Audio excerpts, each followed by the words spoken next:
In early 1940, the first attempts were made by the Royal Air Force to bomb Germany. The first attacks were largely ineffective, but these early attempts eventually grew into raids involving over 1,000 aircraft and were carried out almost continuously. Later in the war, the RAF would be joined by the United States Army Air Force. The merciless air offensive saw whole cities razed to the ground and countless road and rail networks severed. This terrible aspect of the Second World War saw the death of hundreds of thousands of German civilians and tens of thousands of Allied aircrew members. The air war would be crucial in the eventual defeat of Nazi Germany.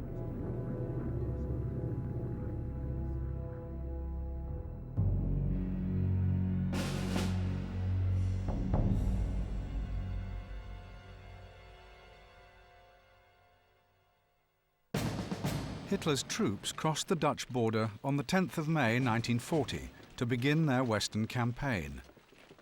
Over the next 6 weeks, the world was introduced to the concept of Blitzkrieg. The armies of Holland, Belgium, France, and Britain were overrun and captured, or pushed into the pocket at Dunkirk. The Royal Air Force's presence in France during this time was limited, and was no match for the Luftwaffe's strength or speed of advance.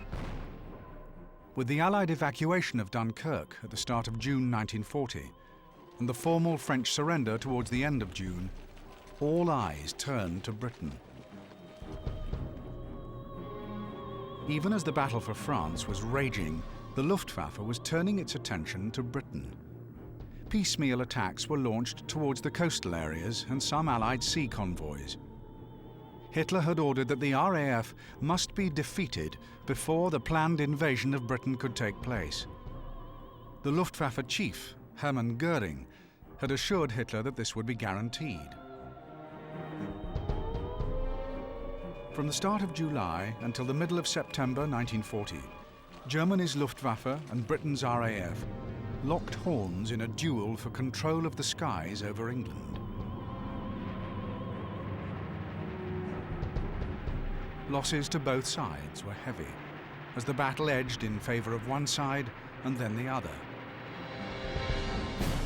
However, the RAF, who were fighting over home territory and had an excellent command structure and support network, eventually gained the edge and forced Hitler to postpone his invasion indefinitely and rethink his strategy.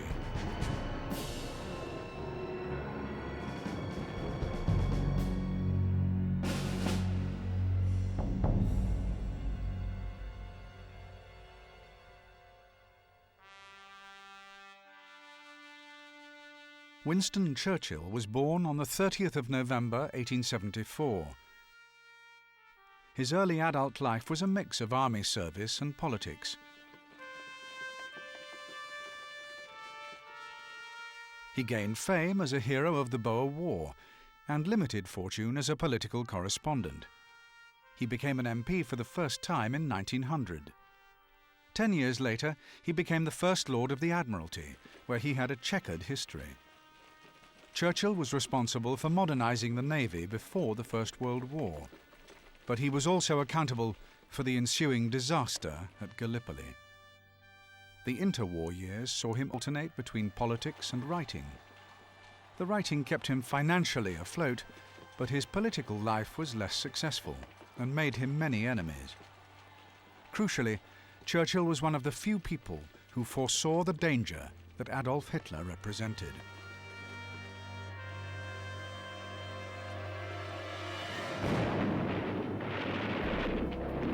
The outbreak of war in September 1939 saw Churchill back in his previous position as First Lord of the Admiralty. Despite the fact that Churchill was responsible for a failed seaborne operation in Norway, this second failed operation removed Chamberlain from power, and Churchill was asked to step in and head a new government. Churchill became Prime Minister on the 10th of May 1940. The same day that Hitler's troops crossed the Dutch border to begin their Western offensive. He was unprepared and powerless to prevent the lightning advances of the German army in these early decisive campaigns that culminated in the evacuation of the Allies from Dunkirk. Churchill was, however, instrumental in guiding the British public through the difficult times arising from Dunkirk and the subsequent Battle of Britain. He wasted no time in retaliating. The opportunity was seized to send the bombers of the RAF over to Germany to stem the tide of Hitler's campaign. Churchill's philosophy of hitting back in any way possible would prove to be a thorn in Hitler's side, and it gained valuable time for Britain to strengthen its forces.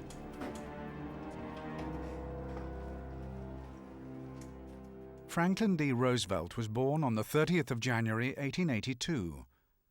Roosevelt had a very different childhood from his British ally. He had a loving upbringing and a good education that ultimately led to Harvard.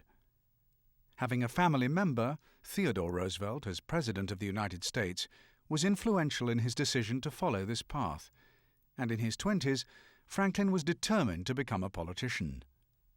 His first attempt succeeded at the age of 28 in 1910, when he became a member of the State Senate. Like Churchill, he became involved in naval affairs before the First World War and took up the position as assistant to the Naval Secretary. At the start of the 1920s, his political life continued apace, but in a country that was becoming more and more isolationist. He was stricken with the disease polio, and the paralysis would confine him to a wheelchair for the remainder of his life. This required him to drop out of politics for a while, but when he returned with an increased enthusiasm. The 1932 election would finally see Roosevelt elected to the position of President of the United States, winning re-election in 1936. The end of the 1930s saw an increasing menace in the guise of Adolf Hitler. This was regarded as a European problem, and the American public opposed any form of involvement. Roosevelt, however, gained approval for sending aid to Britain in her time of need.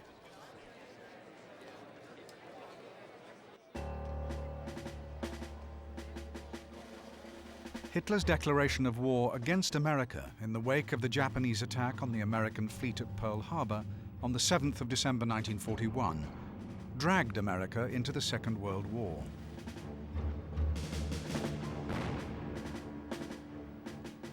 After the initial shock of this attack, the American nation threw itself wholeheartedly into the war effort. Some of Hitler's generals had visited America during the 1930s and had warned Hitler of the manufacturing capabilities of this huge nation, something which Hitler chose to ignore. Over the next 4 years, America poured vast quantities of men and materials into the Allied struggle for freedom. As had been agreed with Churchill, the defeat of Germany was the first priority. Hitler would feel the might of America, and he would have no effective way to hit back at the seemingly limitless resources that the combined Allies threw against him. Unfortunately, Roosevelt died in April 1945, 3 weeks before the Nazi surrender. He could be content, however, in the knowledge that his actions had ensured an inevitable defeat.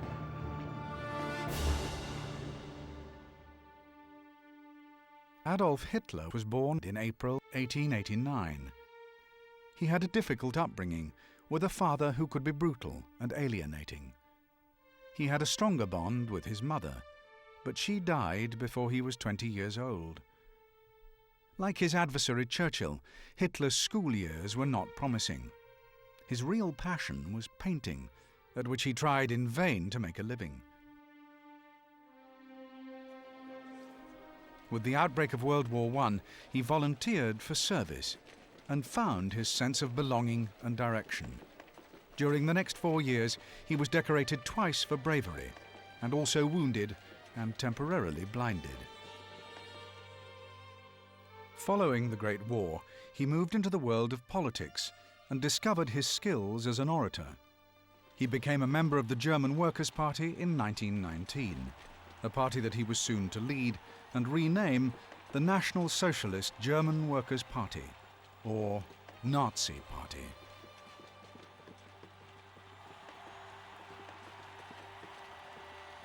Hitler saw himself as Germany's saviour, and over the next 13 years he increased his political control, as well as his power and popularity among the masses.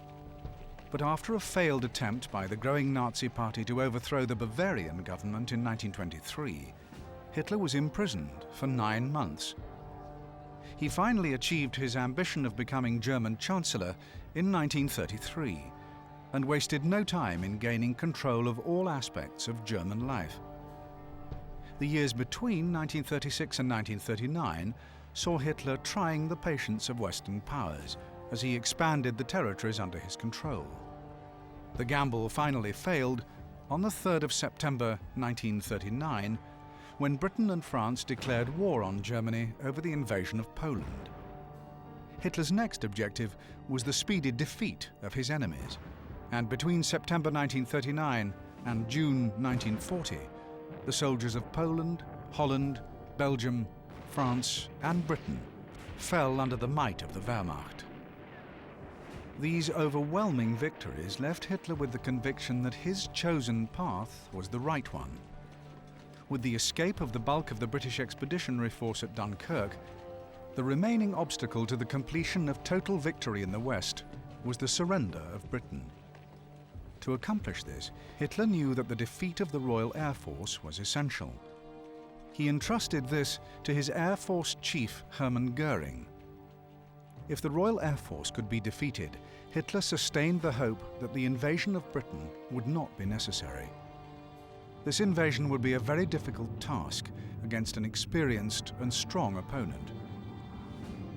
Goering's Luftwaffe failed to defeat the Royal Air Force, and Hitler had to postpone the invasion of Britain indefinitely.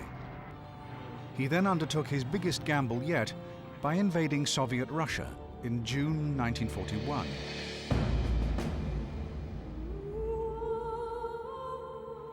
To proceed with this massive venture whilst Britain remained undefeated was a huge error, which would cost Hitler dearly, and over the next 4 years would contribute significantly to Germany's eventual defeat in 1945.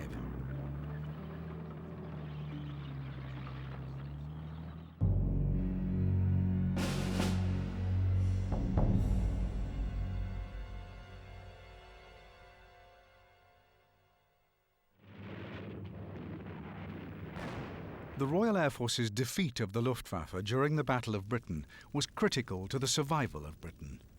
But there was an even greater significance that would not become apparent for a few years yet. The victory bought time for Britain to prepare and retrain its armed forces, and to manufacture munitions and equipment that had been depleted during the disaster in France.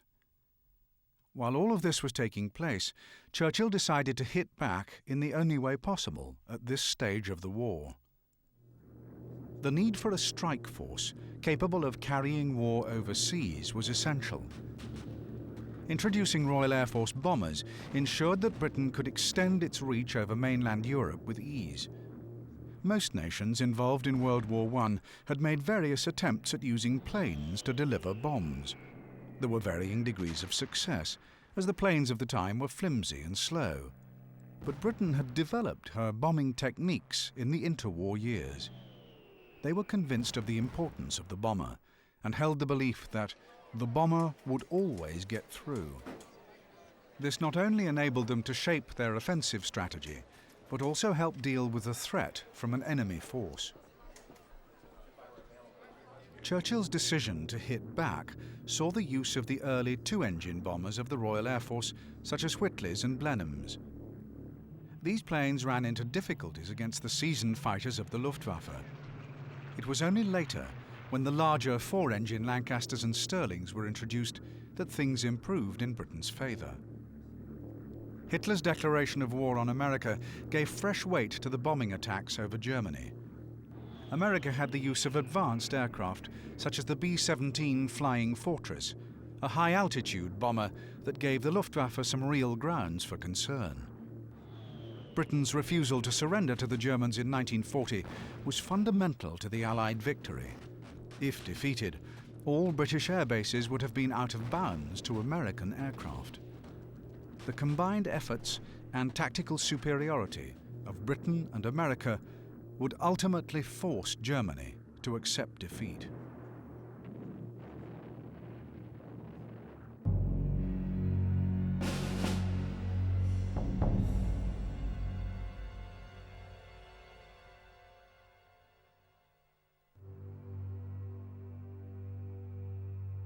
Germany's geographical position is not favourable for defensive purposes.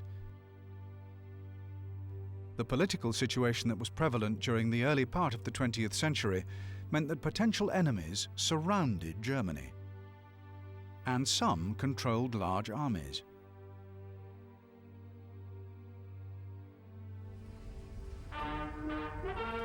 When Hitler began to rearm in the mid-1930s, he was going against the restrictions imposed by the Treaty of Versailles. By limiting the size of her army and navy and forbidding her to have an air force, the aim of the Treaty of Versailles was to disable Germany's offensive capabilities. The reality was that these restrictions actually favoured Germany, as it allowed her to select the best available candidates to serve in her small armed services.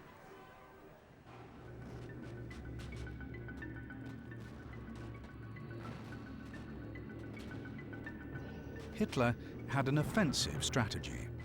He was, however, acutely aware of the dangers of having so many potential enemies close by, so a defensive plan on home soil was not neglected. A game of seesaw developed, of attack and counterattack between the two sides as they both fought for the decisive edge. The early British bombing raids were made in daylight, with disastrous results. They quickly moved to night bombing, which was in turn met by the German development of specialized night fighting units. These squadrons had a good success rate against the British bombers, and even forced the British to scale down their operations. With the entry of America into the war, there began the tactic of day and night bombing. The Germans were developing their own radar systems to improve detection methods, and increasingly powerful radar systems were introduced. The sheer numbers of the Allied bombers, however, pushed things firmly in favour of the Allies. Before the defeat of Germany was achieved, Allied men and machines had suffered terrible losses, many due to the German defences, which were specifically designed to counter each attacking move the Allies made.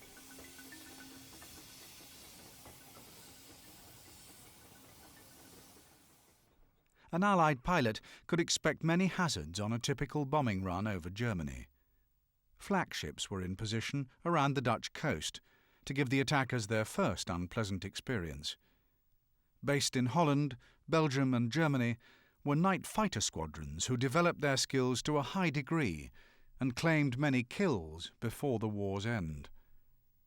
The closer the Allied bombers got to Germany, the heavier the defences got. These consisted of flak guns backed up with powerful searchlights. Flak guns were used in great numbers around key cities and industrial regions. Places like the Ruhr, Essen and Berlin were particularly unpleasant for the bomber crews. As the war progressed, so the defences increased. More and more raids were flying deeper into German territory. Berlin had probably the best defensive measures of all. 2 massive, heavily armed flak towers had been built, and there were hundreds of flak batteries that guarded the capital. Eventually, even these defences could not cope with the sheer numerical superiority of Britain and America.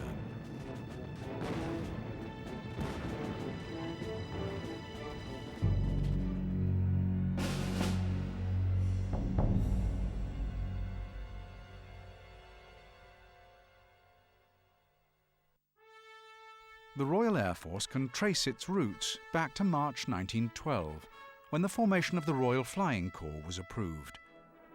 The force entered the First World War with the prime function of providing aerial observation for the ground forces, but soon progressed to air-to-air fighting.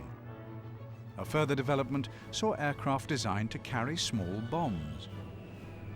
The Royal Flying Corps embraced this progress, along with the other nations involved in the conflict. The early years of pioneering aerial combat were fought in flimsy aircraft that had none of the comforts of later years. The pilots were daring and resilient individuals who quickly earned respect for their bravery. They were seen as gentlemen as well as pilots, and an air of chivalry existed even at this treacherous time. By the end of hostilities in 1918, Britain would have the largest air force in the world, with a total number of 3,300 aircraft. One significant change had taken place earlier in the last year of the First War, when the Royal Flying Corps was renamed the Royal Air Force. The Royal Air Force would continue to develop and expand during the 1920s and 1930s, despite opposition from the longer-established Navy and Army. Entry into this new service was strict, and only the best applicants were chosen. This would become a trademark of the Royal Air Force. Theories on the future of aerial warfare, based on the experiences of pilots during the First World War, were developed during this period. The Royal Air Force felt that the bomber would be the biggest menace to an enemy during any future conflict. It was felt that the bomber could breach any defences and deliver death and destruction on its enemy. As the development of the aeroplane gathered pace, however, it was realised that enemy bombers too would be capable of delivering a knockout blow against Britain, and the only countermeasure was its ability to carry out significant offensive operations over enemy homeland.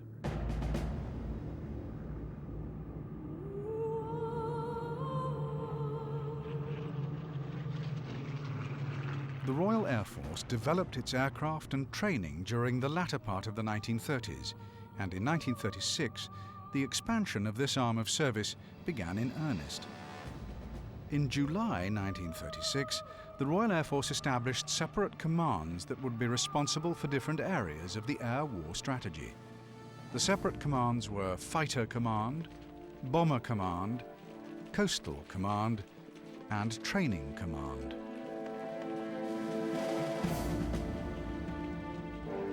As developments on the continent unfolded, priority was given to the manufacture of fighter planes.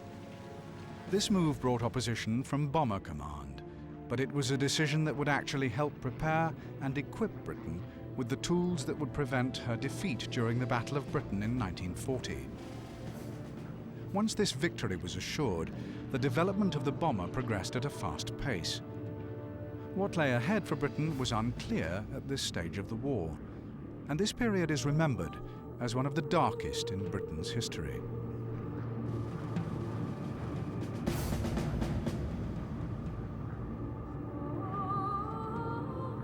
The Royal Air Force, however, remained professional and focused at this uncertain time.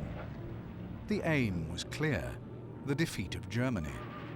With this determination and the window of opportunity to develop their aircraft following their recent victory, the RAF would soon become established as the world's leading air force, one that other nations would try to emulate, but never match.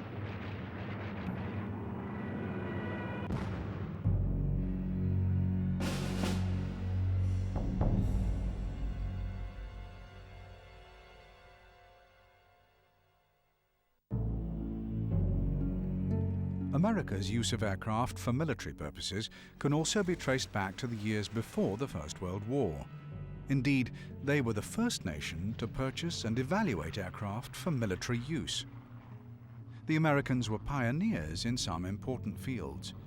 In 1910, they were the first to attempt dropping bombs from aircraft.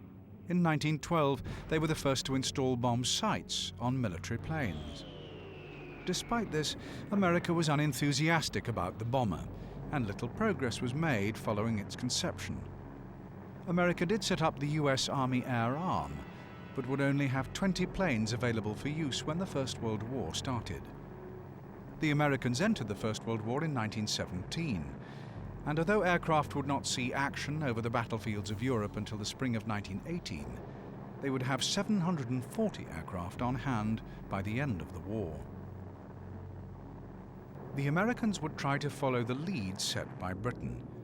They would also run into similar opposition from the Army and Navy, when expanding their air force.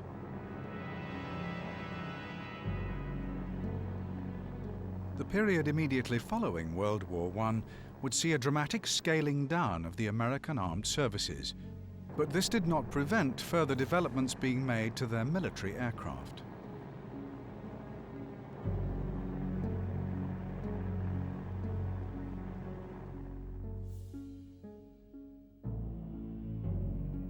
America would lead the way in developing newer monoplanes with enclosed cockpits and radio equipment. They also manufactured twin-engine planes that were considered safer.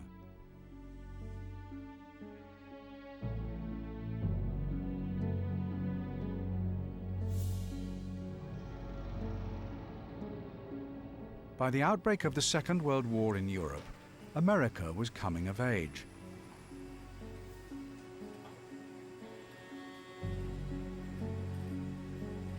Her aircraft design had moved on significantly, and she had developed some excellent aircraft, particularly the B-17. Although America had remained neutral in the early stages of the conflict, she was aware of the increasing threat from Japan and helped Britain, her ally, with financial aid.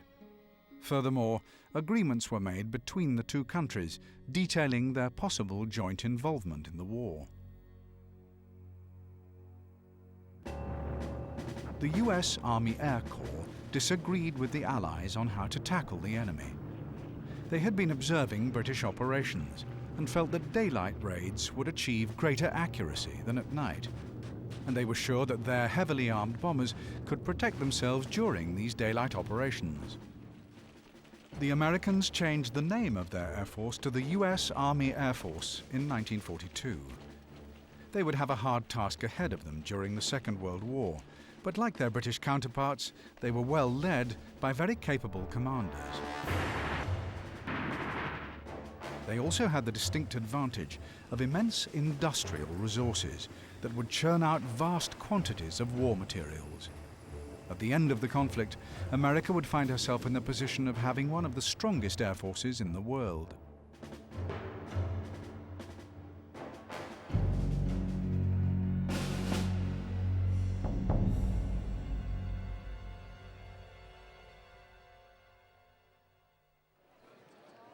One man will always be associated with Bomber Command and the bombing campaign over Germany, Sir Arthur Harris.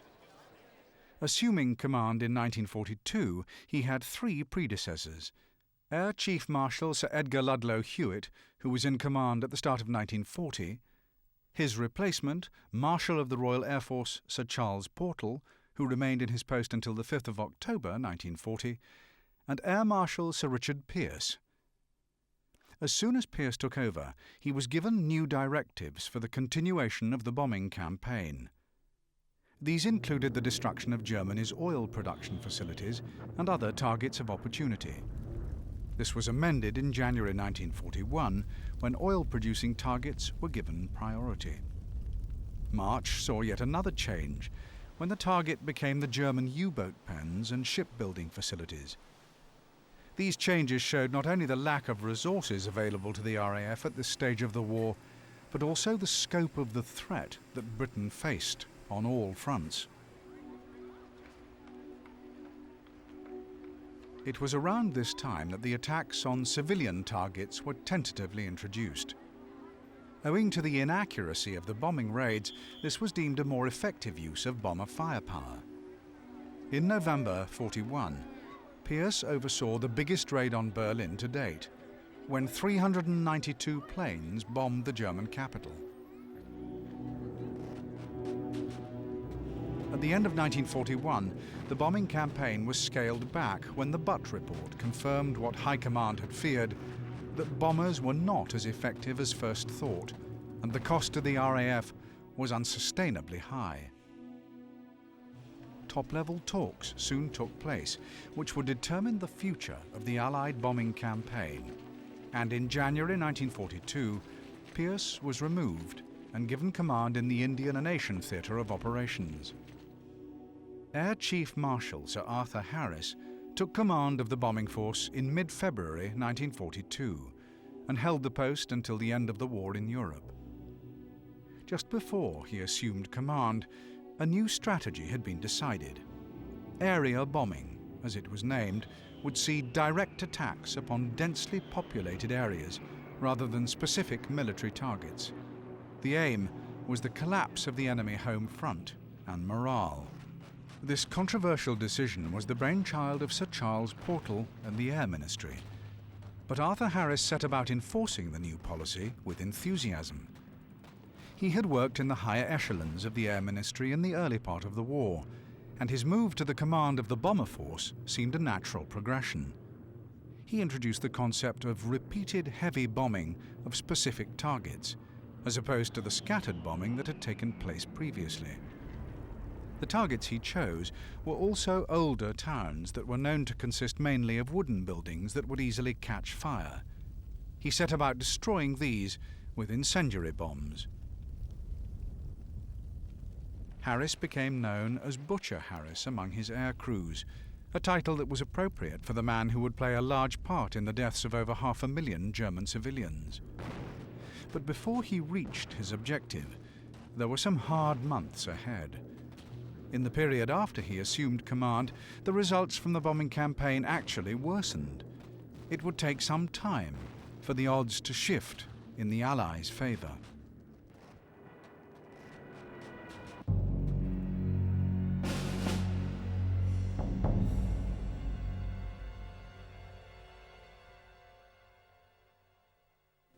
Since December 7, 1941, the world has decreased in size and its shape has been considerably altered. This phenomena, which has brought disaster to our enemies, will remain as a lasting tribute to the skill of American aviation, its workers, and the personnel of the Army Air Forces.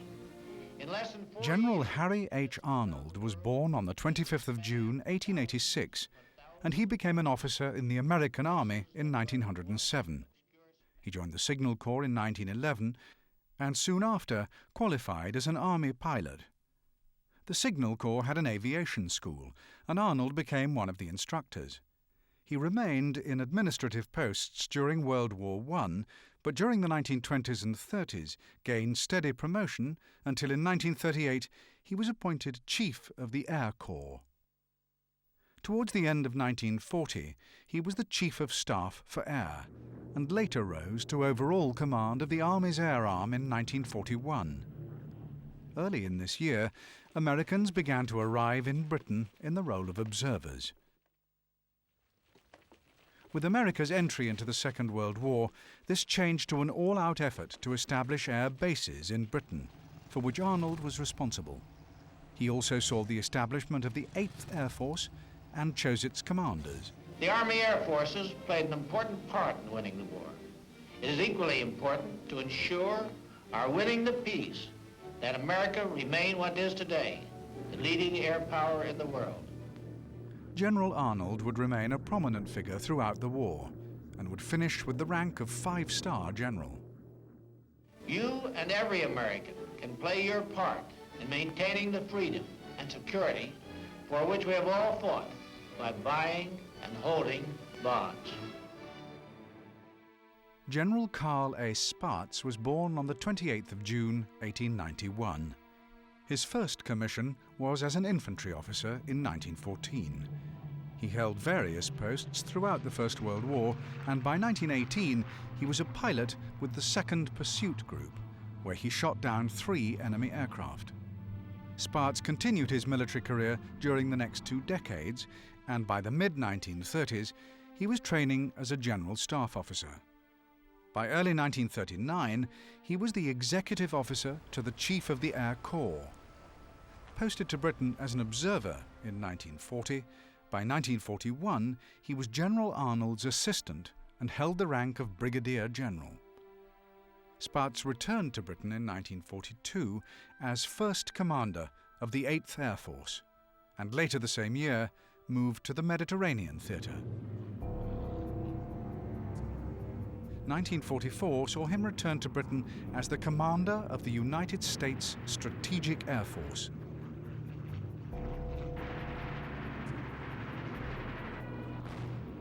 He achieved promotion to the rank of general before the end of the war and was present at all the enemy surrenders. Lieutenant General Ira C. Eaker was born on the 13th of April 1896 and was commissioned late in 1917 as an infantry officer. As the war progressed, he trained as a pilot and after the war held various staff appointments connected to the air arm. His real forte was the technical and experimental aspect of flying.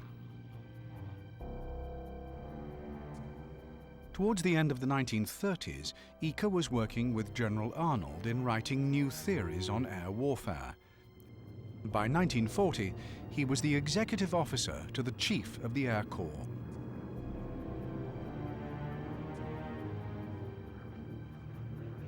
He was then sent to Britain as an observer in the autumn of 1941 and returned in early 1942 as the commander of the US 8th Bombardment Group, which took part in the heavy bombing mission of August 1942. Lieutenant General James Doolittle was born on the 14th of December 1896 and saw flying service during World War I. He placed himself in the reserves during the interwar years, but was recalled in 1940. Doolittle's first command during the Second World War was in the Pacific Theatre in the early part of 1942. He followed this by taking command of the 12th Air Force in November 1942 and then the 8th Air Force by November 1943, a post he held until the end of the war. General Nathan Twining, born on the 11th of October 1897, became an infantry officer in 1918 and did not take up flying training until 1923. He would serve in various posts during the interwar years.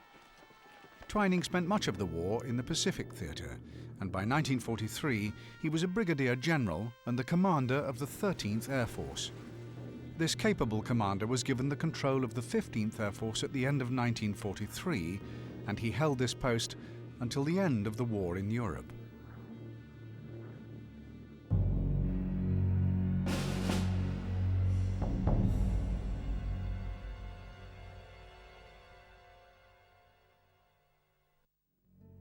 The Armstrong-Whitworth Whitley Mark V was a twin-engine bomber that first saw service in 1937. It was powered by two Rolls-Royce Merlin 10 engines and crewed by 5 men. The engines could take the plane to a top speed of 230 miles per hour, which was over 100 miles per hour slower than its main adversary, the Messerschmitt 109. It could fly up to a height of 26,000 feet and had a range of 1,650 miles. The protective armament was provided by 6 0.303-inch machine guns. 2 were positioned in the nose of the aircraft, and the remaining 4 were positioned in a purpose-built gun turret at the back of the plane, the first plane to have such a feature. The offensive armament was a bomb load of up to 7,000 pounds. A total of 1,466 Mark Vs were made during the war. The Whitley was one of Britain's mainstay bombers at the outbreak of the Second World War. It was designed as a night bomber, and although various versions were made throughout its history, the Mark V was the most widely used version.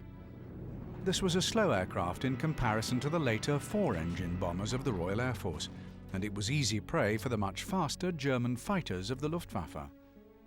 In the early raids over Germany, many of these planes were simply blasted out of the sky.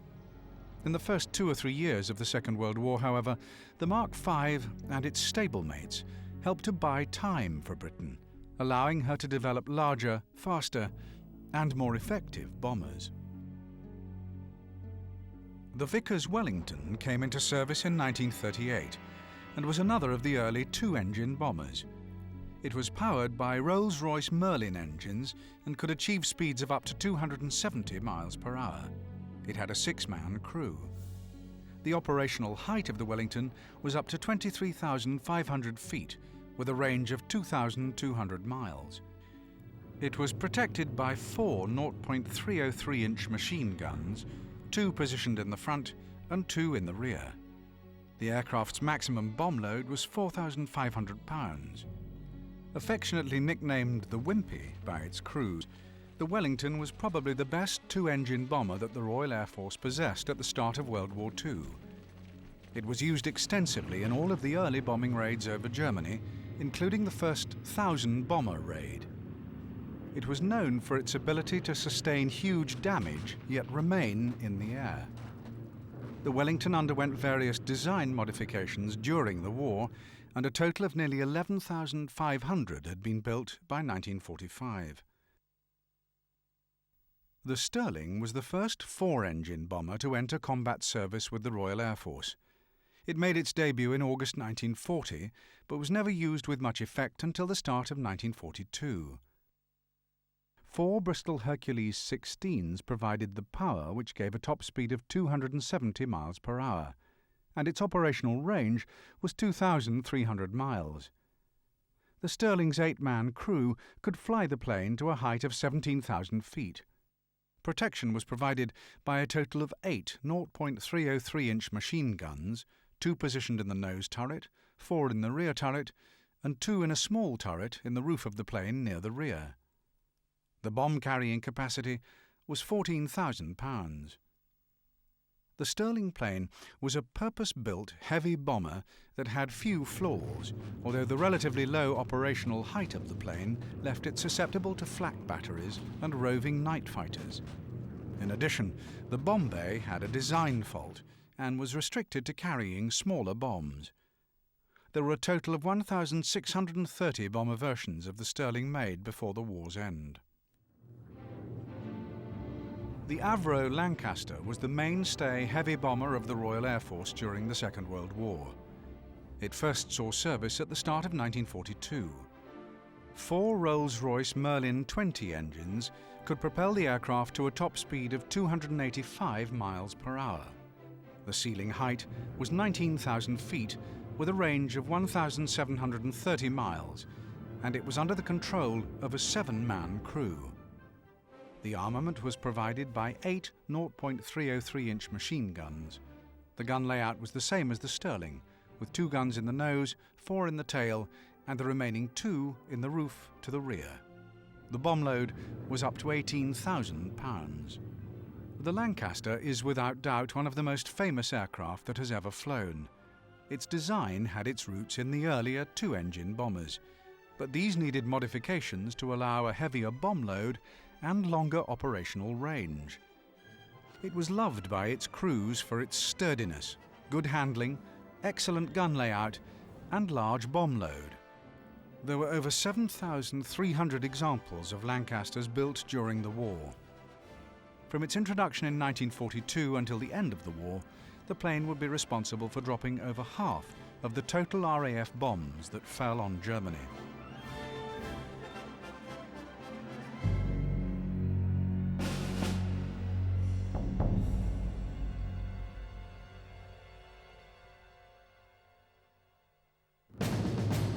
The Boeing B-17G Flying Fortress was first used during the mid-1930s in a coastal defence role. The power came from 4 Wright Cyclone R1820 engines that could give a speed of between 287 and 323 miles per hour. It was operated by a 9 or 10-man crew, could fly at 37,000 feet with a range of between 2,000 to 3,000 miles. The armament specification began with 8 machine guns of either the 0.3-inch or 0.5-inch type, but this increased to 11 machine guns on later versions. The bomb load was up to 17,600 pounds. The Flying Fortress was the main American bomber used during the Second World War. The early versions were used in daylight raids and quickly ran into difficulties against the fighters of the Luftwaffe, but later models increased the amount of weaponry on board to give good all-round protection. The B-17G is the most well-known version, and a total of 8,680 B-17s were made by the war's end. The Consolidated B-24 Liberator was a widely used American bomber that first entered service in 1939. It was powered by 4 Pratt & Whitney R1830 engines, which produced a top speed of 300 miles per hour. It could fly up to 32,000 feet with a range of 2,850 miles. It required a 10-man crew.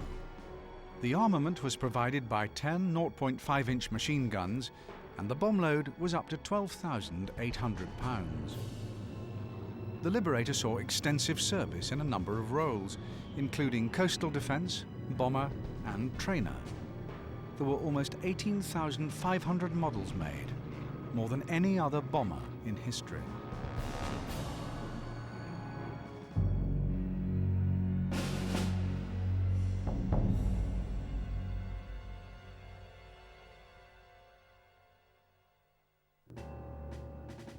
Early bombing campaigns were haphazard and highly inaccurate. When Bomber Harris took control of Bomber Command at the start of 1942, he inherited and continued the policy of area bombing that would cause controversy and excite debate long after the war ended. To maximize the use of the growing bomber force, it was decided that the deliberate targeting of German civilians would seriously damage morale and inflict death and carnage on the industrial workers who were key to the German war effort.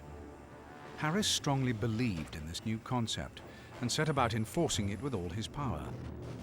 This type of bombing had not been carried out before on such a scale, and the moral implications were high. The plan was known only to key high-ranking personnel, with the air crews being told that the targets were of military importance. Area bombing would spell death for more than 600,000 German civilians. With the entry of America into the Second World War, the odds against Germany began to stack up. A policy of round-the-clock bombing was agreed, whereby the British would continue with nighttime attacks, while the Americans would bomb during the day. Initially, the British had pushed for combined night attacks, but the Americans remained convinced that night bombings were not the way forward. They believed that better accuracy could be achieved with daylight raids, and that their heavily armed planes could cope with the German fighters. They would soon learn that their trust was misplaced. One of the main operational changes introduced by Bomber Harris was the continuous bombing of a set number of key targets. This was in place of the previous wide dispersal of bombing raids that had proved so ineffective. Once the targets were agreed, combined Allied forces would bomb cities in rotation, often over a period of a few days.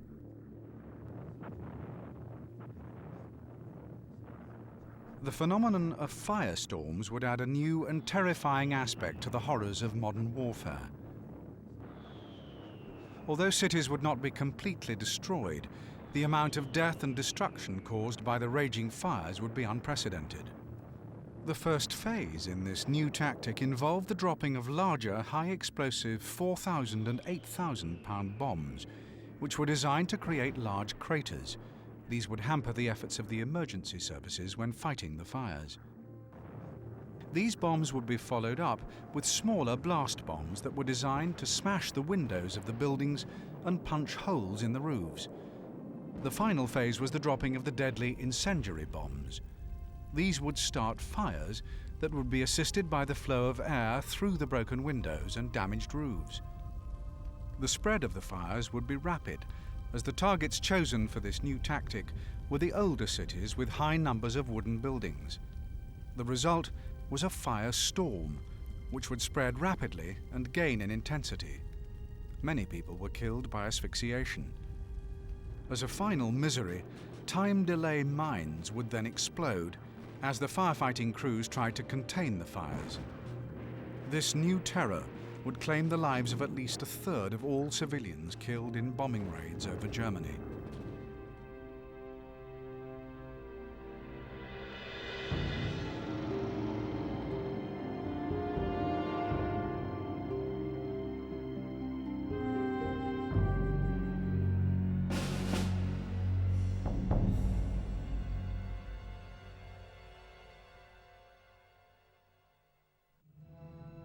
At the start of the Second World War, It was Britain who stood alone against Germany.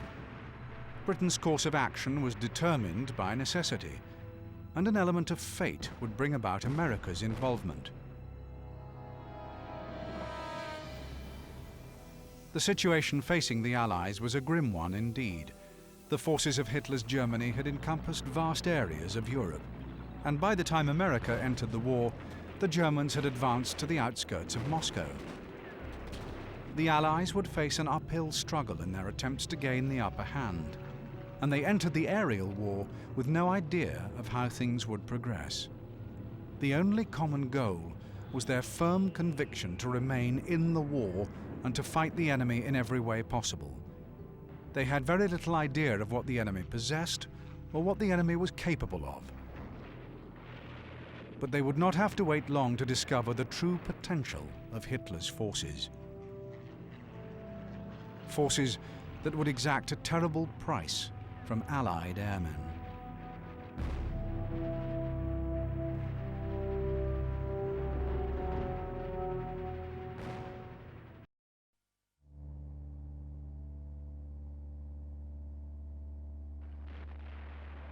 The bombing campaign over Germany would introduce a grim new dimension to the fighting during World War II.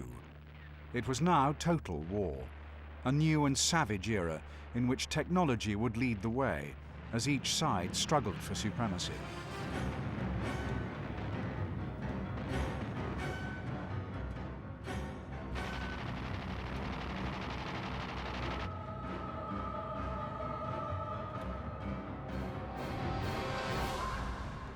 The Allies had developed new weapons and devised new tactics as the war was taken to the very heart of the Reich. Now, the Germans were forced to respond in a desperate attempt to protect their vulnerable towns and cities.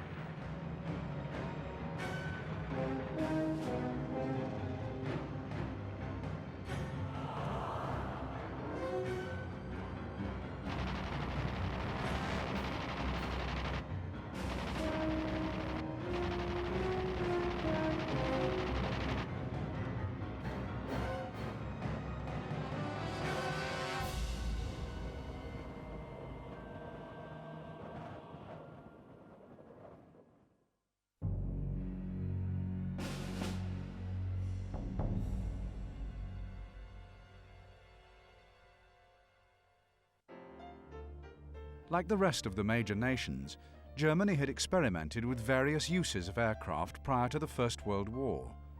When war finally broke out, Germany used the aeroplane principally in the role of observer and artillery spotter. They had not yet developed their own military planes, but they did have the use of huge airships that would soon be put to good use. The airships were under the control of the Military Aviation Service and would be used to bomb enemy territory. Owing to the fact that most early planes were slow, airships could outpace some enemy planes and operate at greater heights and ranges. As the war progressed, however, and the planes became faster and started to carry guns, airships became more vulnerable, and by 1917 they were virtually obsolete, as the Allies were shooting more and more of them down. It was the Germans who developed their first true bomber aircraft, and these joined the already expanding number of fighter planes. The German Army Air Service of World War I, as it became known, will always be remembered for one man, Baron von Richthofen, the infamous Red Baron. This most celebrated of air aces had 80 kills to his credit when ground fire claimed his life on April 21st, 1918.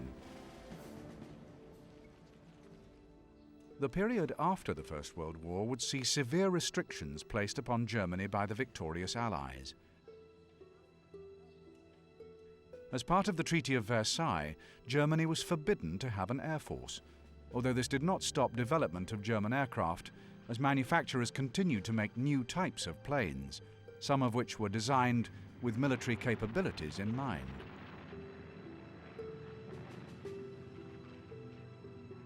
After Adolf Hitler came to power in 1933, the rearming of Germany began in earnest. At first, this was carried out in secret, But in 1935, the rearmament was made public. 1936 would see the fledgling Luftwaffe make its entry into the Spanish Civil War, which gave the Germans an excellent testing bed for their new aircraft and new ideas on the future conduct of warfare. By the end of the Spanish Civil War in 1939, the Luftwaffe would have a core element of experienced battle-trained pilots. The Luftwaffe was expanded rapidly in the years immediately before the outbreak of the Second World War, and by September 1939, it could boast a total of almost 3,000 planes. The Luftwaffe had developed some excellent tactics by the start of the war, and these would be put to expert use during the Blitzkrieg operations in Poland and the West. The Spanish Civil War had also highlighted weaknesses, which were urgently corrected. Although the higher echelons of the Luftwaffe command structure were far from ideal, there were a large number of very capable and competent people within its ranks, who would ensure that the Luftwaffe achieved stunning victories in the early years of the war. The weaknesses in the overall German air strategy only became evident as the war progressed, but by then it was too late. Although Germany made great attempts to counter the Allied aerial threat, the die was cast, and the Allies would finally overwhelm the Luftwaffe in a battle of numbers.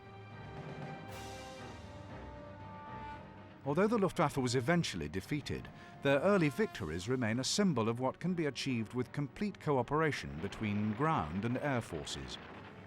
They faced ever-increasing odds, both in the West and the East, and like their Allied counterparts, the pilots remained professional and steadfast, right to the end.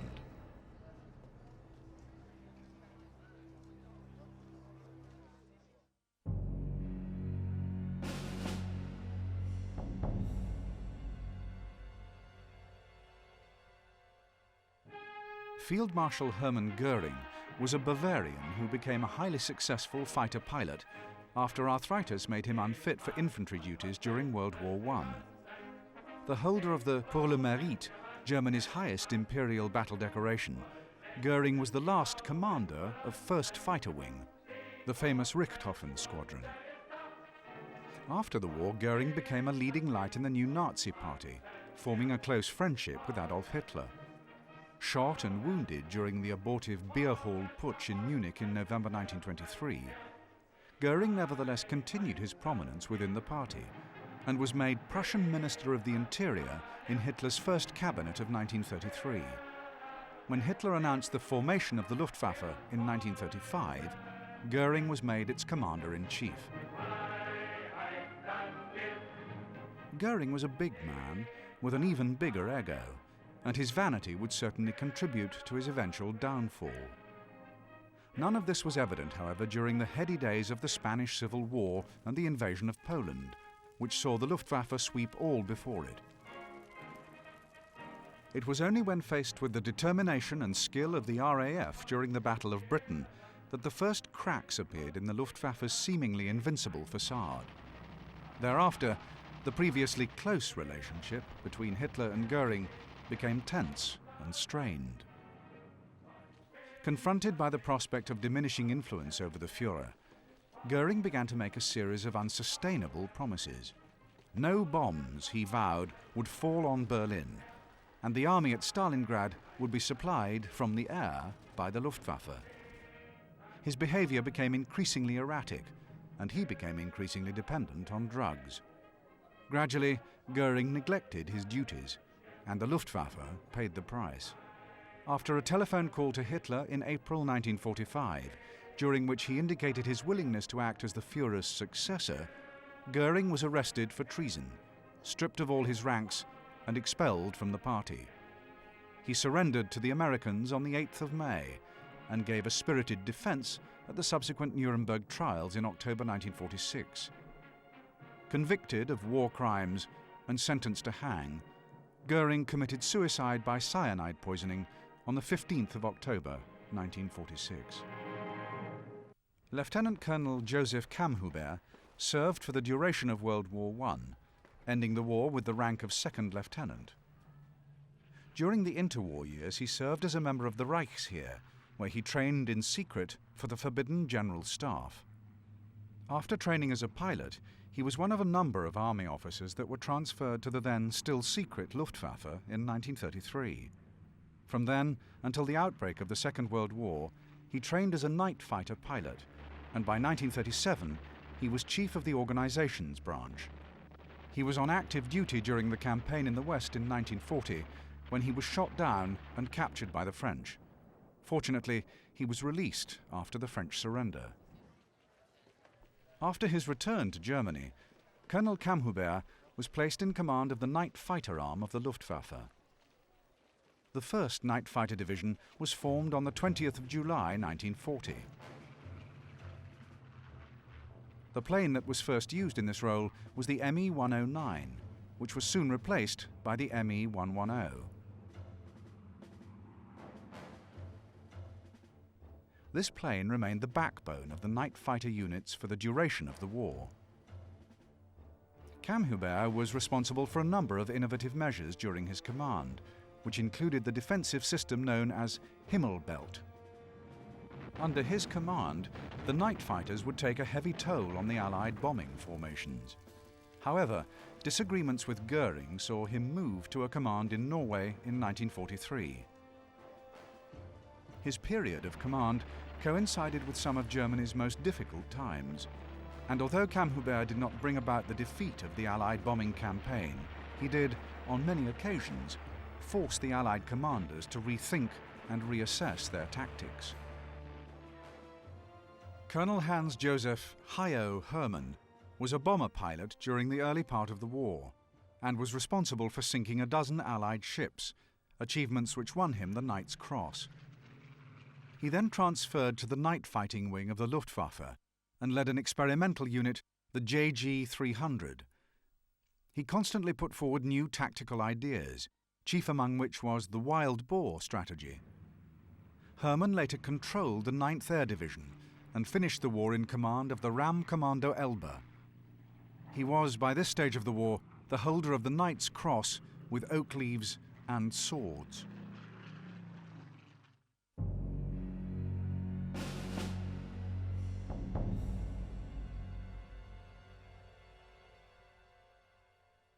The Messerschmitt Bf-110 had been designed as a heavy fighter in the mid-1930s. The early versions were slow and proved vulnerable when pitted against the faster fighters of the RAF. But the plane would see a new lease of life when it was adapted for use as a night fighter. The Bf-110 was powered by various Daimler-Benz 600 series 12-cylinder engines, with the last versions using the DB605B type. This engine could take the Bf-110 to a speed of around 340 miles per hour and allow it to operate to a height between 30 and 35,000 feet. Its range was up to 800 miles, and it was crewed by 2 men. The armaments varied between 2 20mm cannon and 4 7.92mm machine guns facing forward, with one additional 7.92mm machine gun facing to the rear. Later versions were fitted with 2 30mm cannon and 2 20mm cannon facing forward. The Bf-110 would be the mainstay German night fighter during the war, with just over 6,000 being manufactured. The Junkers Ju-88 was designed as a high-speed bomber and, like its stablemate, the Bf-110, was designed during the mid-1930s. It underwent various design changes during its lifespan, with the Ju-88G being the type most used in the night fighting role. It was powered by 2 Junkers Jumo 200 series engines, which would take the final versions up to speeds of almost 390 miles per hour. The ceiling height was over 32,000 feet, and it had a range of almost 1,400 miles. The 4-man crew had the use of 6 forward-facing 20mm cannon and 1 rear-facing 7.92mm machine gun. The Junkers Ju-88 was a highly successful aircraft that could be used in a variety of roles. As a consequence, more than 15,000 would be manufactured before the end of the war. The Krupp 8.8cm Flak 18 was better known as the 88 a weapon which would be heavily employed as the main defensive anti-aircraft weapon by the Germans. It was also highly successful when employed as an anti-tank gun. For air defense, the Flak 18 could fire a 20-pound shell up to a height of 26,000 feet, but it was not greatly accurate, and a crew had to be very experienced to score a direct hit on an aircraft travelling at that height. Its main function, therefore, was to damage aircraft and demoralize enemy air crews. Hundreds of these weapons would be employed in the defense of the Reich. They were used in conjunction with powerful searchlights that helped to illuminate enemy bombers.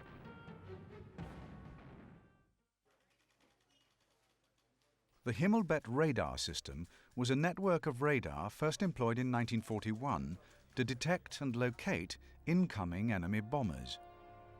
The first phase was the long-range Freya radar that had a range of around 150 miles.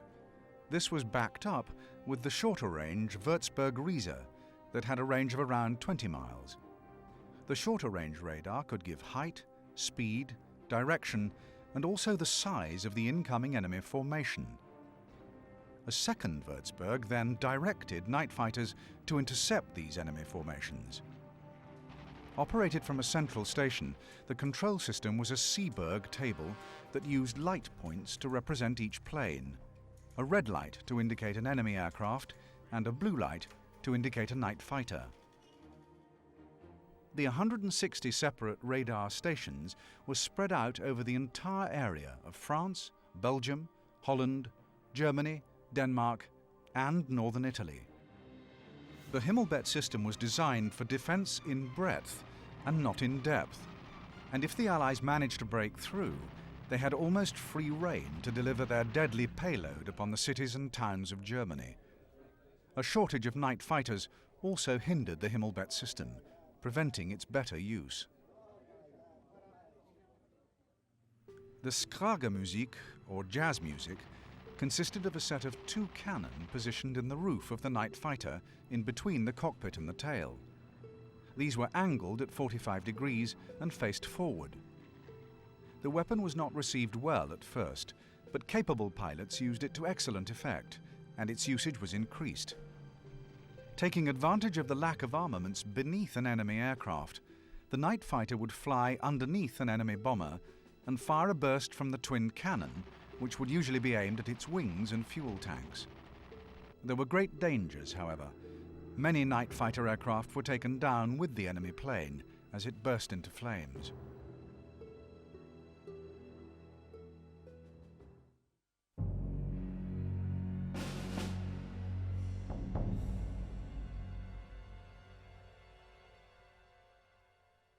The Helle Nachtjagd, or night fighting by searchlight system, was introduced in 1940 as a measure against the increasing number of Allied air raids being conducted over Germany. It would prove to be the biggest threat to Allied bomber crews during the entire war, and more than 2,000 Allied planes were lost. The tactic was deadly. The radar system would detect the incoming enemy bombing formations, the belt of searchlights would illuminate the attacking bomber formations from below, and the night fighters would close in and begin to stalk their prey. They would pick an individual target and close in behind it before attacking it with their powerful cannon. The searchlight belts were positioned along the coast from Flensburg in northern Germany, across to Holland and the Belgian border, covering the Ruhr and Aachen region. The belt continued through Luxembourg and onto the eastern part of France near Nancy and Dijon. Another belt was situated further inland, covering the approaches to Berlin. It was Major Wolfgang Falk's successful experiment in the use of planes for nighttime fighting that saw the formation of the first night fighter unit. Night Fighter Group 1 came into being on July the 20th, 1940, shortly before Oberst Kammhuber's new Night Fighter Division, which operated under Kesselring's Luftwaffe 2. By the end of 1940, 3 separate night fighter groups had been established, all with a nominal strength of 200 aircraft, although the number available for operations was nearer 100. The majority was situated around major cities and the Ruhr industrial area. Others were sighted to cover the Eastern Front and areas such as the Ploiești oil fields.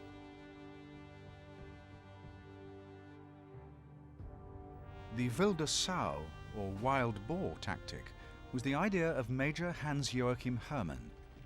He suggested the use of ordinary day fighters such as the Me-109 and FW-190 in the night fighter role, and after trials, this was introduced under the newly created JG-300 commanded by Herrmann.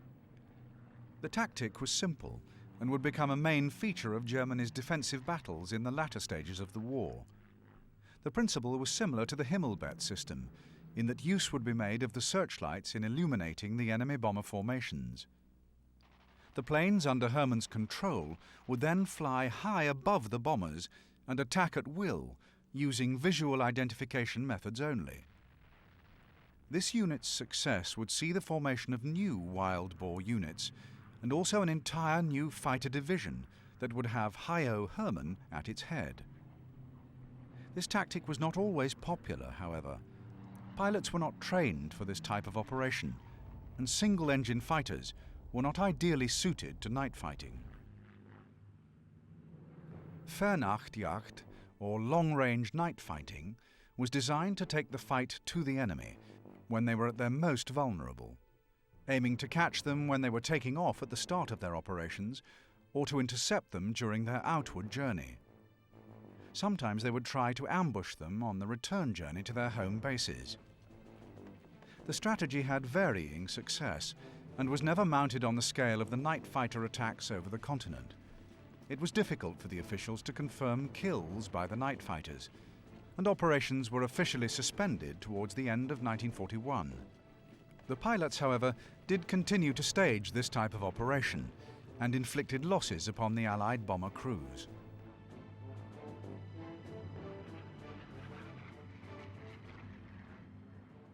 Mitschwimmen, or swimming with the flow, was a tactic used in response to the Allied bombers' increased numbers and condensed formations.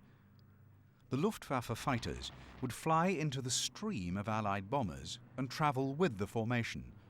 They would then pick off targets at will until they had expended their ammunition.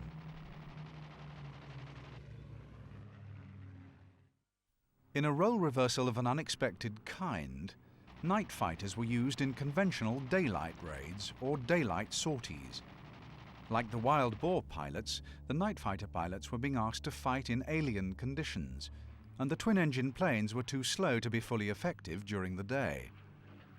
Tactics that were deadly during the nighttime hours were almost suicidal when employed during the day, for lone fighters were easy targets for the heavily armed bombers.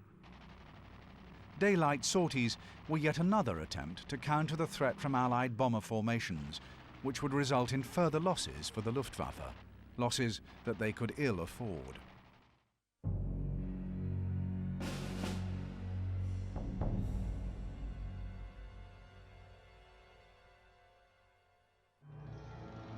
The opening phases of the bombing offensive of World War II can be described as a policy of wait and see, for there are grave moral implications placed upon a country that decides to attack non-military targets belonging to the enemy. Britain and America had been developing their bomber forces in the years leading up to World War II, and were both of the firm conviction that if war broke out, the enemy would be capable of delivering a knockout blow from the air that would prevent any further prosecution of the war. The belief in the knockout blow theory meant that great efforts were made to produce an effective countermeasure. In the years leading up to 1939, Britain made huge advances in the development of early warning radar and a force of fast interceptor fighter planes. Priority was given to the development of fighters over bombers, and although this policy was unpopular in some circles, the benefits would soon become apparent. Hitler had stated that the Royal Air Force must be defeated before an invasion of England could begin, and during the summer months of 1940, the Royal Air Force and the Luftwaffe battled for control of the skies over southern England.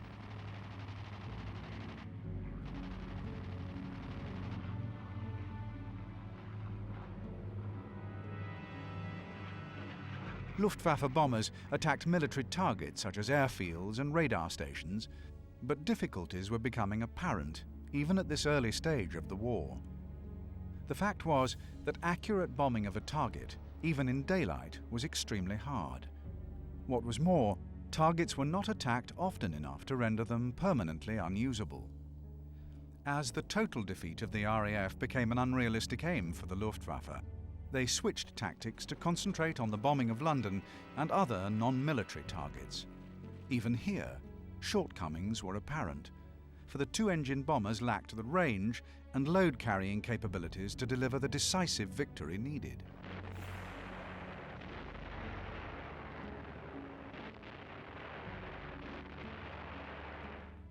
Germany's inability to develop a long-range, four-engine bomber was proving extremely costly.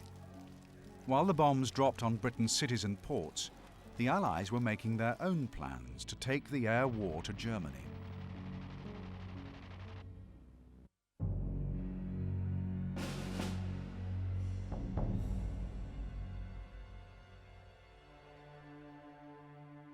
The bombing offensive over the Reich was begun by Britain's Royal Air Force, and in particular Bomber Command.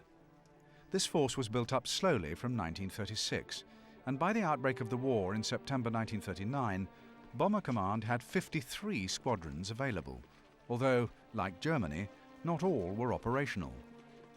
This would increase to 58 squadrons by 1941, and by March 1943, the total had grown to 62 squadrons.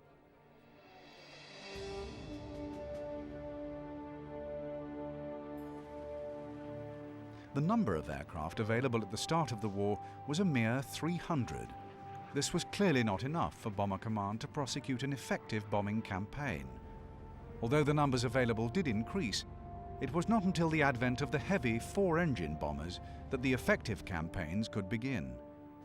By the spring of 1943, Bomber Command had more than 3,000 planes at its disposal, and the number would increase to nearly 7,000 by the end of the war. It would have the use of over 100 separate airfields, positioned mainly on the east coast of England and in the Midlands. Bomber Command saw several changes in leadership during its long campaign over Hitler's Reich. Men such as Edgar Ludlow Hewitt and Richard Pearce would be at its head during some very difficult periods for Britain. Charles Portal would also be in command for a brief time before moving into the higher echelons of strategic planning. It was Arthur Harris who commanded for the longest and probably most crucial period during the war. These men would help to shape the operational effectiveness of Bomber Command, transforming it from a small, ineffective group into a highly organized and focused killing machine. There is no doubt that Bomber Command, along with its American allies, played a significant part in the eventual downfall of Nazi Germany. America's contribution to the Allied bombing offensive started with the formation of the 8th Air Force in England during 1942. The seeds of the mighty 8th, as it became known, were actually sown in the year before. America was already assisting Britain in her war efforts from mid-1941, with military advisors stationed in the UK. The first American commanders arrived at RAF HQ in Britain at the start of 1942. By the middle of the year, the establishment of the new 8th Air Force was complete, with General Karl Spaatz at its head. The 8th was originally formed with the intention of supporting the operations in North Africa, but this plan was scrapped, and the 8th was moved to mainland European operations, where their B-17s and B-24s were seen as central to the attempt to take the war to the enemy. To achieve this fully, however, the 8th Air Force had to bring itself up to strength. An essential part of the plan was the construction of airfields in England. The location chosen for these bases was mainly in East Anglia, northeast of London. Existing RAF bases near Cambridge were used until new ones could be built, but by the end of the war, a total of 55 bases would be built for use by the 8th Air Force. The first units to arrive were the 97th, 301st and 92nd Bombardment Groups. Over the next 3 years, no fewer than 44 separate bomber groups would serve with the 8th Air Force in their operations over Europe. At its peak, a total of 41 bomber groups would serve at the same time. The amounts of aircraft available to the 8th increased slowly at first as the invasion of North Africa drew away reserves, but after this, aircraft became available at a much faster rate. By the early part of 1944, the 8th had 2,000 aircraft on hand. By late 1944, there were more than 3,000. It would eventually reach a number of 3,500, and their effective range from the bases in England could take them to Berlin and beyond if needed. As the air war escalated, it became clear that assaults would need to be mounted from places other than Britain in order to attack the southern reaches of the Reich. North Africa was considered, but abandoned once the Allies had gained a foothold in Italy, the perfect base for the newly formed US 15th Air Force, which was born on November 1, 1943. A total of 23 Italian bases were used during the war, the majority being constructed around the towns of Foggia and Cerignola. The 15th US Air Force was put under the command of Lieutenant James Doolittle, who was succeeded by General Nathan Twining. Consisting of more than 1,600 aircraft at its peak, the 15th attacked targets in Romania, Hungary, and southern areas of the Reich, raids which further stretched Germany's resources. Despite the unfriendly climate and the additional hazard of the Alps in northern Italy, the pilots of the 15th played their full part in the eventual Allied victory.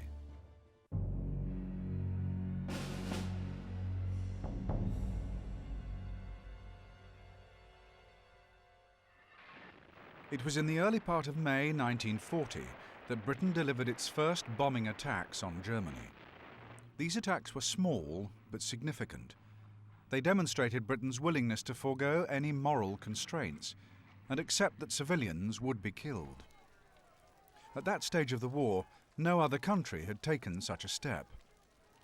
Germany was quick to condemn the attacks and set out to deliver a response. The target chosen was the Dutch port of Rotterdam.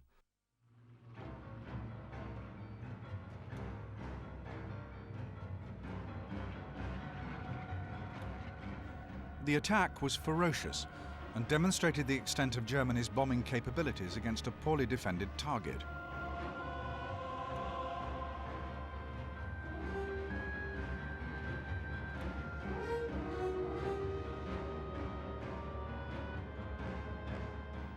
The Luftwaffe continued its bombing campaign during the Battle of Britain, until finally Britain achieved victory over Hitler's air force. However, Britain's victory over the Luftwaffe in the summer of 1940 merely allowed her to stay in the fight against Nazi Germany. The real difficulty lay in deciding what form that fight would take, for the loss of so much equipment during the disaster at Dunkirk and the losses suffered during the Battle of Britain severely limited Britain's offensive options.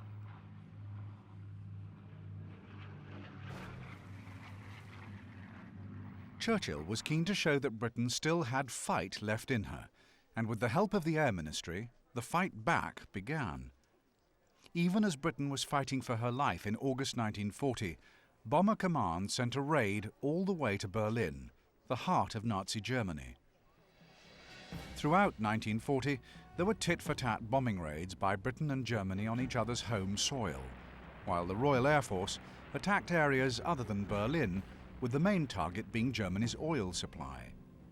These attacks were widespread, but they were inaccurate and sporadic. Initially, Bomber Command had conducted the raids during daylight hours, but the losses were too high to allow this to continue. In some cases, the bomber formations lost up to half their number. The switch was made to nighttime attacks in an attempt to reduce the losses, but the Luftwaffe introduced its use of night fighters, who continued to inflict terrible losses upon the bomber formations. During 1940, there were no less than 3 changes in leadership at Bomber Command. Ludlow Hewitt was replaced by Portal in the early part of 1940. Portal was then promoted and replaced by Pears. These changes in command, along with the enforced change of targets, were a certain indication that things were not going too well for Britain in her attempts to bomb the enemy. 1941 saw further attempts by the British to improve their fortunes in the bombing campaign. In March, the target priority was switched once again, with more emphasis being placed on attacking German shipping installations and U-boat pens.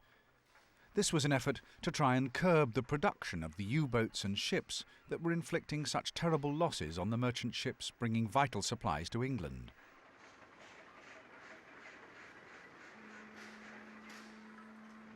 By the middle of 1941, German night fighters were becoming fully effective and were making their presence felt even more upon the bomber crews. The RAF was slowly beginning to select civilian targets more and more, as they failed to improve the accuracy of their raids.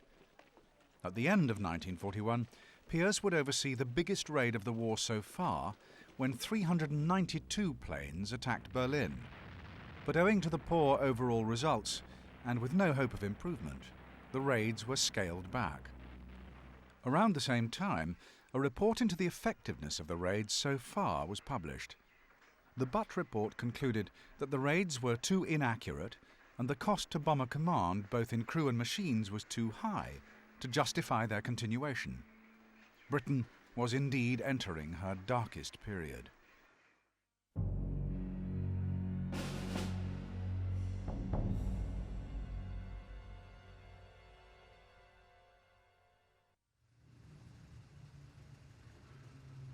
At the end of 1941 and into 1942, the whole future of Bomber Command was under high-level discussion. The problem was that the British war effort, with its limited resources, was being stretched on all fronts. The one glimmer of hope was the entry of America into the war in December 1941. In the middle of February 1942, Bomber Command issued its highly controversial directive for the area bombing of the enemy homeland.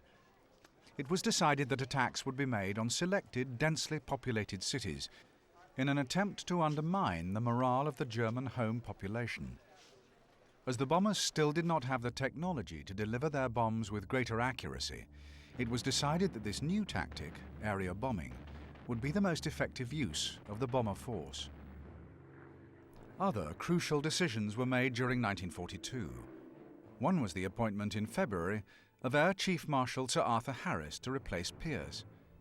Encouraged by the introduction of new 4-engine bombers with greater range and bomb-carrying capacity, Harris ruthlessly carried out Portal's area bombing directive. There was also the first use of combined Anglo-American raids on Germany, although there were some disagreements over the merits of nighttime and daytime raids. Despite the setbacks and enormous losses, Harris was determined to demonstrate the growing might of the RAF to the Germans. In May 1942, 1,000 bombers, a mixture of Lancasters, Wellingtons, Stirlings and Manchesters, took off with Cologne as their target. The 2,000 tons of explosives delivered that day caused widespread destruction and loss of life. Harris's message had been delivered with deadly clarity. Further raids were also carried out over Essen and Bremen. Despite these huge blows to the enemy, the cooperation with the Americans, the introduction of Pathfinder aircraft and the improvement of aircraft bomb sites, Allied losses continued to mount during 1942. In all, 1,400 aircraft were lost. Furthermore, the bomber offensive was placing a huge strain on the country's oil supplies, and although German High Command appeared to have been badly shaken by the bombing, civilian morale had not collapsed, and war production seemed unaffected. At the start of 1943, the Allied leaders held a conference in Casablanca where they agreed a number of decisive measures regarding the future conduct of the war. One was the decision to mount an intensive combined bomber offensive on Germany using the air forces of Britain and America. The region of the Ruhr received particular attention from the Allied bombers, and for a period of 4 months, this area was repeatedly attacked. These raids included the famous Dam Buster raids by Guy Gibson and 617 Squadron. As the attacks on the Ruhr were drawing to a close, a new intensified attack was about to be launched. The destruction of a whole city was now on the top of the Allied target list. To achieve this would mean the full weight of all Allied aircraft being used, and some new, innovative tactics would be needed to counter the threat of the German defences. On the night of the 24th of July, 1943, the RAF set off for the city of Hamburg, a town chosen for its high population, old, unstable buildings, and easily found location. To counter the defences, the Allies had devised Window, a series of metal strips capable of blinding the defensive radar of the Germans. This was dropped ahead of the main force, which left the way open to engage the target at will. The use of incendiaries was widespread, and the result was the creation of a new phenomenon that became known as a firestorm. These firestorms would claim the lives of as many people as conventional bombing during the raid.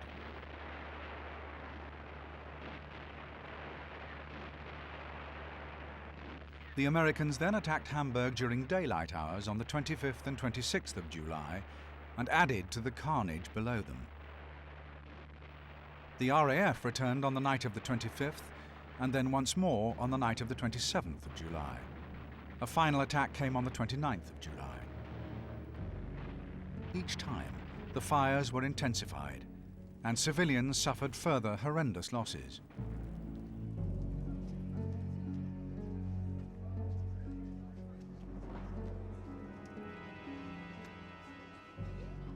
By the time the last Allied planes left the skies above Hamburg, over 50,000 German civilians were dead. A huge part of the city was left in ruins. 400,000 homes had been destroyed, transport systems left paralyzed, and over 700 factories obliterated. Around 70% of this once beautiful city was consigned to ashes.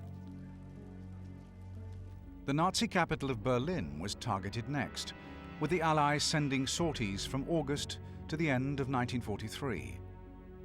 Harris was keen to continue his area bombing tactics, and with confidence boosted by the attacks on Hamburg, deeper penetration of Germany was made. The Americans were also selecting their own targets in 1943, with the town of Schweinfurt being chosen. Here, factories were located that produced ball bearings, an item vital in the use of most modern moving machinery. It was hoped to destroy the factories and bring the German war machine to a halt. These raids were carried out in the usual daylight fashion, with the inevitable attacks from the German fighters. Allied escort fighters were to accompany the bombers, but all did not go to plan. During the raids, the Americans lost 15% of the force sent to the target. Once again, the mounting losses to the Allies were causing grave concerns, and questions were being asked as to the benefits of the area bombing policy. Although the resources were increasing for the Allies, the countermeasures employed by the Germans were becoming more sophisticated and effective.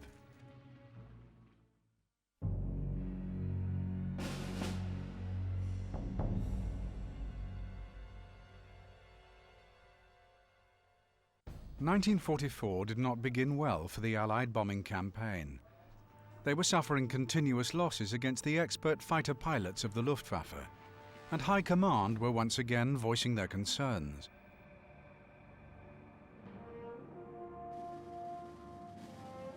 An attempt to destroy the German aircraft industry was made during the final week of February 1944 in what was called Big Week, and although the results were good, the cost was high, with over 220 planes being lost during the week-long attacks. The German fighters were becoming more numerous, and the Flak defences were intensifying. The attacks on Berlin were recommenced late in 1943, but these operations over the German capital cost a further 500 bombers.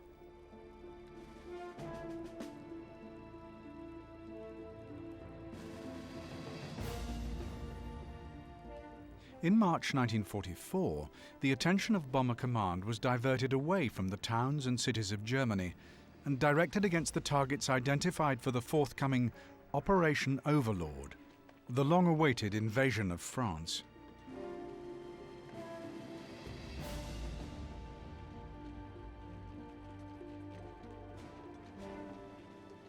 Harris was bitterly opposed to this change of direction, but he was personally overruled by Winston Churchill.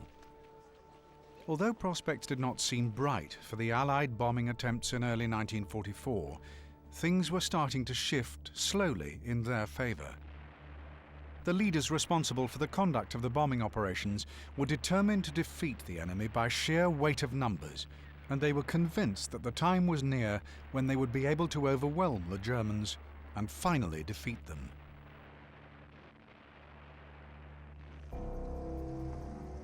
The number of planes available for the bombing offensive was on the increase.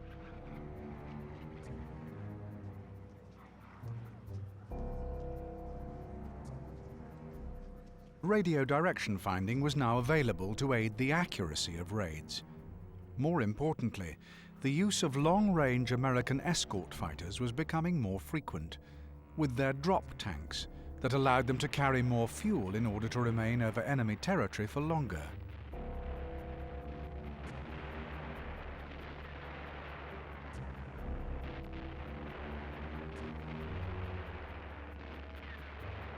Now, it was Germany that was being stretched in all directions. They were losing the fight in the expanses of Russia, and the Allied campaign in Italy was making noticeable progress. With the landings in the West almost inevitable, it was time to tighten the noose. The one thing vital to the conduct of a modern war is oil. The Allies identified that above all other things, lack of oil would bring the enemy war effort to a halt, and so a systematic campaign to destroy oil-producing plants, supply systems, and stockpiles began.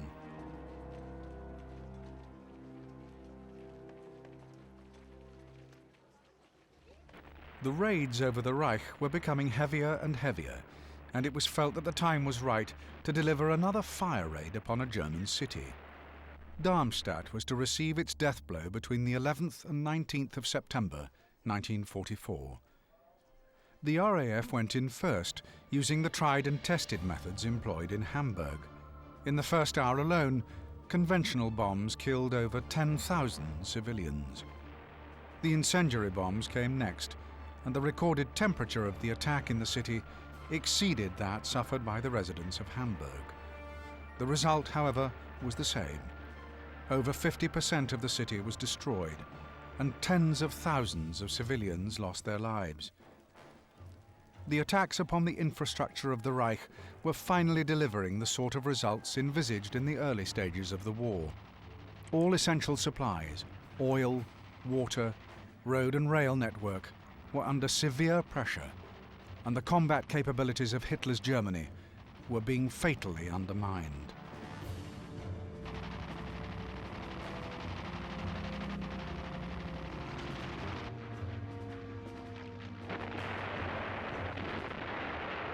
The final year of the war saw no let-up in the Allied bombing campaign.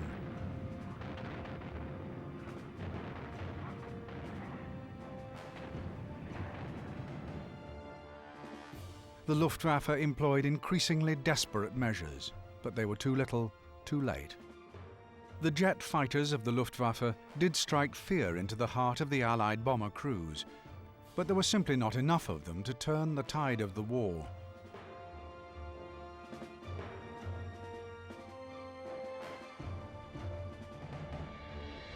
The Allies decided to inflict another hell on earth upon the German civilians, and in February 1945, with Germany collapsing, the city of Dresden would see one of the most destructive and controversial raids of the war.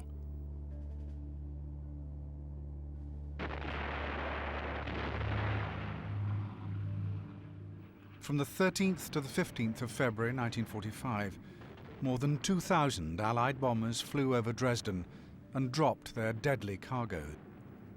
Again, the firestorms were whipped up, and the city's civilians were consumed in a blazing inferno, which burnt for weeks. Dresden is situated in the eastern part of Germany, and the city was full of refugees fleeing the advance of the Red Army. The exact figure of those who lost their lives in this short but intensive raid will never be known. However, most estimates agree that at least 135,000 people perished in the Sea of Flames. At the centre of the controversy surrounding the Dresden raid is the fact that the city was of no strategic military importance by this late stage of the war.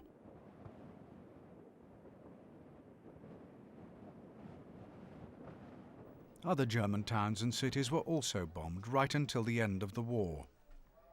Places like Leipzig and Berlin were attacked, and in a token attack, Hitler's residence at Berchtesgaden was destroyed. In a stark contrast to the first raids, these final attacks were made with little or no enemy resistance.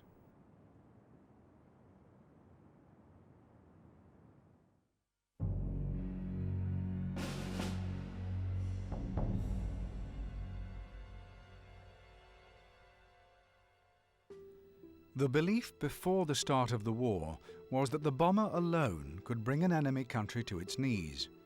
Some people even believed that the advent of the bomber aircraft would render the conventional types of land and sea warfare obsolete.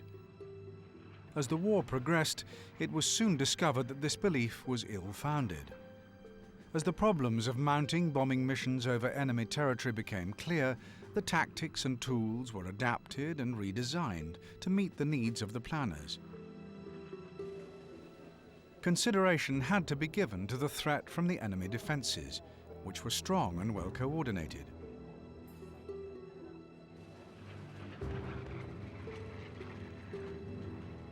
It would only be during the last 12 months of World War II that the Allied bomber offensive became fully coordinated and focused on specific targets.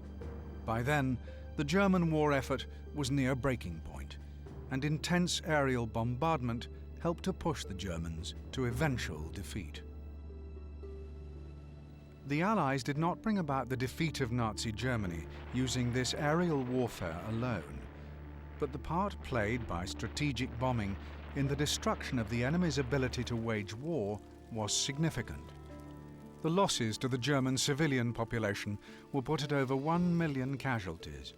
Of these, 600,000 were fatal, with 200,000 meeting their death during the Firestorm attacks on the cities of Hamburg, Cologne, Darmstadt, and Dresden.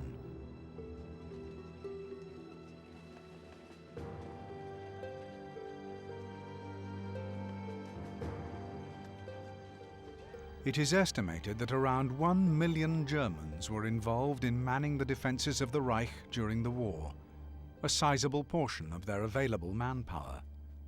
Of course, the cost to the Allies was also appalling.